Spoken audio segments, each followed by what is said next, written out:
연일 신고가를 경신하고 있는 우리 증시, 너무 많이 오른 종목들만 보고 계시느라 피곤할 수도 있겠는데요. 자, 항상 저희 방송에서는 바닥에서 올라가는 종목들, 여러분께 새로운 신선한 종목들을 제공해 드리고 있고, 오늘도 여러분들께 포트폴리오를 채울 만한 종목 하나 드리고 가도록 하겠습니다. 자, 우리 구독자 여러분들 반갑습니다. 적풍 전문가입니다. 그동안 저희 방송을 보시고 하락장에서 주식을 팔지 않고 꾸준히 가져오시면서 요즘 수익으로 돌아섰다, 혹은 계좌가 많이 살아났다 하시는 분들이 많이 계십니다. 정말 다행이라고 생각하고요. 다른 사람들이 사라고 할 때가 살 때가 아닌 오히려 팔라고 할 때가 좋은 구간이었다는 것을 이제 여러분들 아시고 계실 거라고 생각합니다. 자, 그렇게 해서 이제 계좌도 복구되고 증시도 올라가는 가운데서 이제는 기존의 종목들을 정리하고 또 어떤 새로운 종목들이 있을까, 또 관심이 있는 분들을 위해서 바닥 종목들을 하나씩 발굴을 해드리고 있고요. 지난 시간 종목들, 그전 시간 종목들 좋은 것들 드렸고, 오늘도 하나 또 드려가도록 할 텐데요. 오늘은 이전보다는 조금 묵직한 종목이지만 여러분이 더 편하게 거래할 수 있을 거라고 봅니다. 자, 그 전에 우리 시장을 간단하게 좀 보고 가면요. 지금 6월달 들어서 삼성전자를 비롯해서 대형주들 쪽으로 자금이 많이 쏠리고 있어요. 그죠? 오히려 테마주는 안 가는데 대형주가 많이 가는 흐름 통해서, 그래 나도 바닥에 있는 대형주 한번 잡아보자, 바닥에 있는 우량주 한번 잡아보자, 이런 수요가 많이 있는 걸로 알고 있는데요. 실제 이번 달 증시 상승폭을 보시면 코스닥의 경우는 지난달에 비해서 상승폭이 작습니다. 그죠? 그런데 거래소 코스피를 보면 어때요? 지난달에 5% 정도 올라갔어요. 4% 정도. 근데 이번 달에 벌써 7% 올라가고 있습니다. 거기다가 코스피 200으로 넘어가면 격차가 더 커지죠. 지난달에 종가 기준으로 3% 올라갔던, 3.9% 올라갔던 코스피 200, 우리 대형주만 모아놓은 것들이죠. 이번 달에 벌써 9%나 올라가고 있어요. 이거는 비단 삼성전자뿐만이 아니라 다른 우량주들까지도 같이 좋아지는 부분이기 때문에 지금은 너무 올라간 테마들 들어가서 이거 어떡하지? 그러실 필요가 전혀 없이 바닥에서 출발하는 종목들 사시면 돼요. 어차피 상승장이라고 해서 막 모든 종목들이 다 치고 올라가는 게 아니라 좀 뒤늦게 올라가는 친구들도 있습니다. 뒤늦게 뒷심을 발휘하는 이 종목들이 지금 사시기에 너무 좋은 그런 구간이라고 할 수 있고, 증시가 많이 올라서 차익 실현이 걱정된다. 저는 물론 더 갈 거라고 생각하지만 그런 걱정되신다면 오늘 제가 드리는 바닥주를 한번 공략해 보시기 바라겠습니다. 오늘 제가 보고 있는 부분은 요건데요. 우리 그린 뉴딜에 대한 부분들, 요즘 많이 이야기 나오고 있죠. 뉴딜 정책. 사실 뉴딜 정책이 벌써 테마가 끝난 게 아닌가라는 생각이 들 수도 있어요. 그죠? 저도 마찬가지로 이미 한바탕 좋은 내용들은 다 지나갔다고 보는데, 그 중에 저는 이제 수소차를 좀 보고 있어요. 그러니까 전기차, 수소차, 2차 전지는 예전 방송 찾아보시면 나오겠지만 저도 좋은 종목들을 많이 드렸고, 대표적으로 우리 두산 그룹주들 있죠. 두산 솔루스 어떻게 됐습니까? 지금 6월 현재 많이 올라왔다 약간 조정받고 있지만 여전히 분위기들이 좋죠. 두산 퓨어셀 어떻게 됐습니까? 굉장히 많이 올라갔죠. 이 종목들 제가 뜨기 전에 4월달에 여러분께 이미 다 공개해드렸던 그런 종목들이에요. 저는 이제 친환경차 이쪽에 대해서는 계속 긍정적인 생각들을 가지고 있고, 내년에 진짜 이 친환경차 시장은 개화를 할 거예요. 내년부터 좋아질 텐데 올해 준비해놔야 내년에 수익을 낼 수 있기 때문에 지금 올라간 종목들 너무 부러워하지 마시고, 두산 퓨어셀 이미 투자 경고 종목이에요. 그렇기 때문에 이런 것보다는 아직 오르지 않은 걸 보셨으면 좋겠어요. 자, 오늘 종목에 대해서 바로 설명을 드리면요. 다음 달에 우리가 구체적으로 뉴딜 정책에 대한 그런 전략들을, 또 정부의 정책을 보게 될 텐데, 이번에 대충 그 가이드라인은 나왔었죠. 대충 가이드라인은 나왔지만 구체적으로 어떤 분야에 어떻게 들어가는지 좀 더 구체적인 부분은 7월달로 지금 우리가 기대를 하고 있어요. 그죠? 자, 근데 이 그린 뉴딜에 대해서 정부가 이제 제시한 금액은 12조 9천억 정도고, 여기서 좀 더 추가적으로 우리 이제 지자체에서 정책들을 발표하는 것들이 요즘에 계속 나오고 있는 그런 상황인데요. 우리가 뉴딜 정책을 왜 하느냐? 뉴딜 정책을 하는 이유는 궁극적으로 일자리를 만들기 위해서 하는 거예요. 궁극적으로 일자리를 늘리기 위해서 한다. 그래서 요즘에 이제 나오는 내용들을 보면은 여기서 이제 나온 내용도 염태영 수원시장 같은 경우도 수소차와 전기차 같은 친환경 사업을 통해서 일자리를 만들겠다. 그죠? 그리고 전북에서도 어떤 얘기 나오고 있습니까? 이미 그린 뉴딜과 수소차 산업 등 준비가 되어 있다라고 이야기들이 되고 있고, 이런 식으로 지금 지방정부에서 각각 일자리들을 만들기 위해서 이런 산업들을 준비를 하고 있는데, 우리나라의 경쟁력 중에 하나가 또 자동차 산업이잖아요. 이런 걸 통해서 일자리를 많이 늘리겠다는 플랜들이 나오고 있는 중이에요. 사실 풍력이나 전기차, 아니 풍력이나 어떤 태양광도 좋지만, 풍력이나 태양광은 일자리를 형성할 만큼 좋은 업종들은 아닙니다. 그죠? 발전소 일자리가 얼마나 나오겠어요. 이런 거는 그렇게 장기적인 플랜으로 볼 만한 업종들이 아니죠. 그러니까 결국 그린 뉴딜이 굉장히 여러 가지 산업들이 있지만 궁극적으로는 자동차 쪽이나 친환경 쪽으로 올 가능성이 가장 크다고 저는 보고 있고요.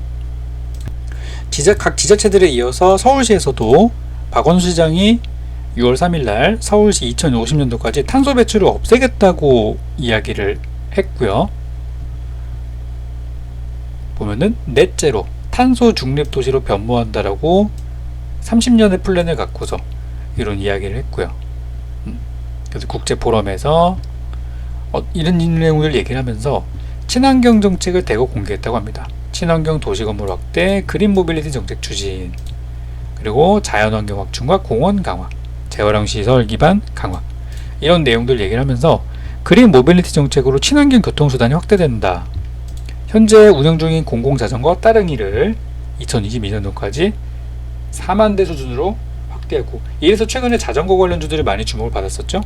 자전거 도로도 확대하겠다.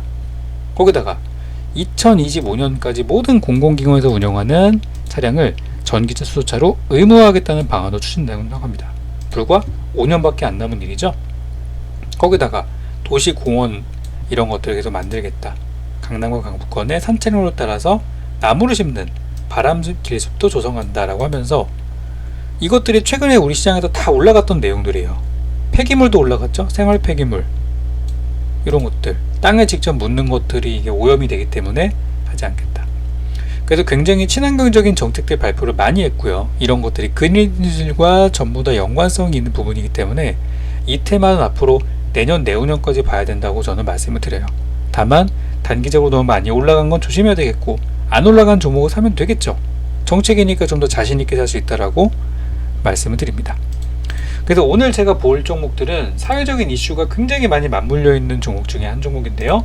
바로 이 종목이 되겠습니다. 얼마 전에 우리 대통령께서 이 회사에 방문해서 아주 자랑스럽다는 코멘트를 남겼어요. 바로 어떤 회사냐면 코오롱 인더스트리입니다. 지난 4월 1일에 탈일본 코오롱 인더를 찾아서 아주 자랑스럽다는 이야기를 했고요. 1월달에 구미산단 내 코오롱 인더를 방문해서 불화 폴리이미드라는 성분에 대해서 국산화 성공을 했고요. 공장을 시찰했고, 또 하필 또 소재 부품 장비 소보장법이 시행이 되면서 완전 자립화했는지에 대해서 또 언급을 했다고 합니다. 자, 여기에 지금 최근에 무슨 일이 있죠? 최근에 우리 불매운동이 맞물리게 되면서 시장에서는 물론 테마주인 모나미나 신성통상 이런 것들이 주로 움직이고 있지만, 사실 진짜 일본의 수출 규제나 이런 것들 때문에 우리가 수혜를 보는 업종들은 이런 종목을 쓰고 있는 거예요. 참고로 코오롱 인더는 작년에 수출 규제 이슈가 있었을 때 주가가 많이 올라가지는 못했어요. 좀 아쉬운 부분이죠. 그 이유는 회사가 하고 있는 사업들이 여러 가지가 있다 보니까 모든 것들이 다 맞아떨어지지는 못했던 것 같아요. 자, 하지만 올해 들어서 분위기가 많이 달라졌죠. 일단 여기 이야기 나오고 있는 불화폴리이미드라는 부분, 일본이 수출을 통제해서 우리가 걱정했던 품목이 아니냐. 근데 이 제품들을, 이 성분들을 이제 우리나라 한국 디스플레이 업체들이 많이 사용하고 있다 라는 이야기를 했었고, 이미 수출 규제가 있기 전에부터 국산화에 진행을 했고 일본 걸 대체했다라고 직접 치하를 했죠. 그렇다면 이제 이 회사는 아까 말씀드린 수소차에 관련한 종목이면서 일본의 수출 규제라는 재료, 거기다가 마지막으로 하나 추가로 드리자면 마스크 필터를 생산하는 의료용 MB 필터 연구 설비를 마스크 생산으로 전환해서 마스크를 만드는 필터를 제작하는 그런 기업으로도 지금 알려져 있는 상황이에요. 근데 이렇게 좋은 내용들이 많음에도 불구하고 시장에서는 굉장히 소외됐다는 게 저처럼 바닥줄을 발굴하는 입장에서는 너무나 기쁜 일이고, 또 이런 것들이 시장에 많이 알려지지 않았다는 것들이 저는 되게 흥분되기도 해요. 왜냐면 많이 오르기 전에 여러분께 소개를 드리는 거니까요. 그래서 이 코오롱 인더에 대해서 여러분들 세 가지 포인트를 잡으셔야 되는 거는 뭐냐면은, 첫 번째는 수출 규제, 일본 수출 규제, 국산화 수혜주라는 거. 두 번째는 수소차에 대해서 연료전지에 들어가는 분리막 관련주.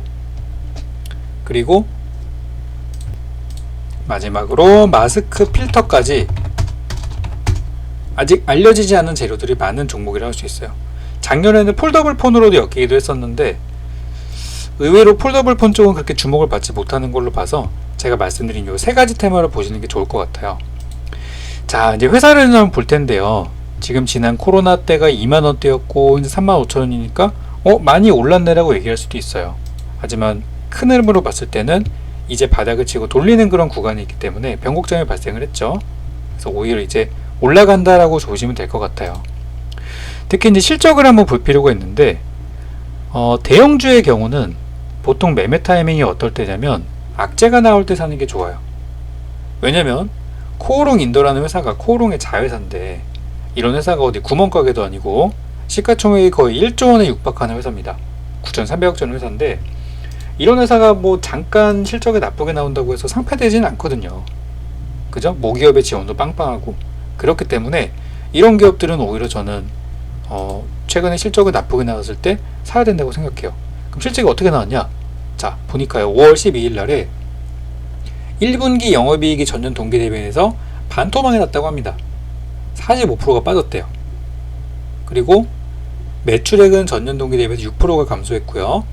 그러면은 실적이 개판인 거죠, 쉽게 말하면. 자, 근데 실적이 뭐 때문에 나빠졌대요? 코로나로 인해서 이 코오롱 인더의 사업 중에 하나인 패션 사업이 잘 안 됐대요. 그럼 패션 사업을 제외한 나머지 것들은 장사가 잘 됐다는 얘기예요. 이 회사 갖고 있는 마스크, 수소차, 국산화, 소재 이런 쪽은 문제가 없다는 얘기예요. 근데 많은 사람들이 이 재무제표 실적 나온 것만 보고서 이거 실적 잘못 나왔네? 망했구나라고 해서 지금은 개인 투자자들이 떠나는 형국입니다. 이게 수급창인데 보세요. 개인들이 6월달 들어서 연일 팔고 있죠? 기관 외국인 좋은 일만 시켜주는 거예요, 지금. 그러니까 이런 종목들을 여러분들이 담아 놓으셔야 돼요. 지금 이런 이슈에 관심을 갖고 계신다면 말이죠. 그래서 실적 발표가 나온 직후 주가가 우리가 알고 있는 상식과는 다르게 움직입니다.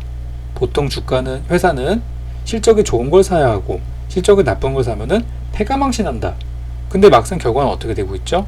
실적이 반토막이 났지만 주가는 시원하게 가고 있습니다. 더 올라갈 거라고 봐요, 저는. 그래서 올해 예상되는 실적을 보면 작년보다 그렇게 많이 올라갈 것 같진 않지만 중요한 건 이겁니다. 바로 당기순이익, 실제 이 회사가 벌어들이는 돈이 작년보다 굉장히 클 거라고 생각하고 있고, 이런 게 주가 원동력이라고 봐야겠죠. 사실 제가 어제 올려드린 영상에서, 지난 영상에서 M벤처 투자를 드렸어요. 물론 매수 단가 주지 않아서 아쉽지만 M벤처 투자 같은 경우는 보시면 실적이 지금은 좋지는 않다, 그런 말씀을 좀 드렸죠. 근데 만약에 이런 거를 실적 개념으로 본다고 하면 아시겠지만 실적이 좋은 종목들은 이미 기관 외국인들이 선취매를 해가지고 주가가 조금만큼 가 있습니다. 근데 실적이 부진하지만 다음번에 실적이 좋을 만한 종목에 대해서 우리는 선취매를 들어가는 거거든요.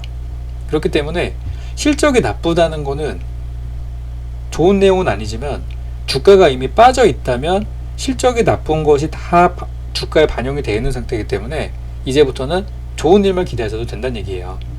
거기다 우리 증시 어떻습니까? 우상향하고 있죠? 장이 좀 좋으니까 이런 종목에 대해서 관대한 시각과 관대한 투자 자금이 들을 수 있는 것이죠. 그래서 저는 코오롱 인더가 실적이 반토막이 나서 어떤 사람들은 사지 말라고 합니다. 하지만 저는 이럴 때 안 사면 언제 사냐라는 생각을 가지고 있기 때문에 여러분들도 너무 좋은 내용이 많아서 주가가 많이 올라간 종목보다는 지금 저점에서 이런 종목들을 공격해 보시는 게 좋다고 생각해요.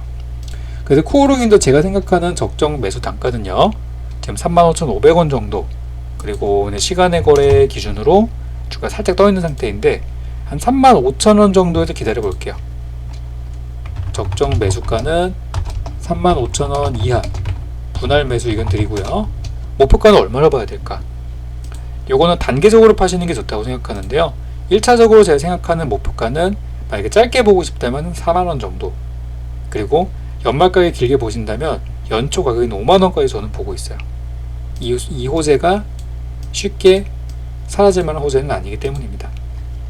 그래서 1차 목표는 4만원, 그리고 장기 목표는 5만원으로 보고 있고요. 자, 얼마 밑으로 빠지면 주식을 파는 게 좋을까요?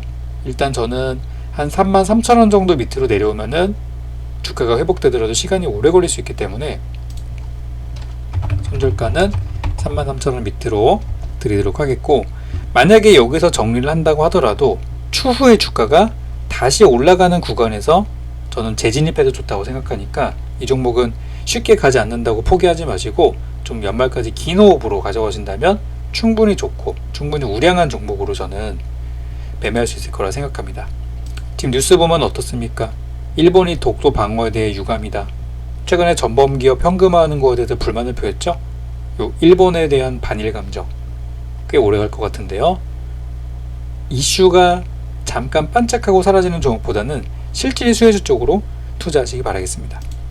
끝으로 지난 시간에 드렸던 엠벤처 투자 매수 단가가 안 와서 못 샀어요 하시는 분들 계십니다. 요거 사실 분들은 제가 지난번에 900원 전후로 드렸지만 체결이 안 됐죠.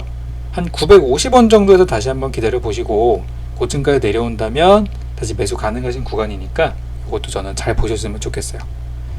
그럼 저는 다음 시간에 더 유익한 내용으로 오도록 하겠고요. 여러분들 가시기 전에 도움이 되셨다면 좋아요, 구독, 즐겨찾기, 그리고 많은 댓글들 써주시면은 저에게 힘이 많이 되기 때문에 또 기다리고 있도록 하겠습니다. 감사합니다.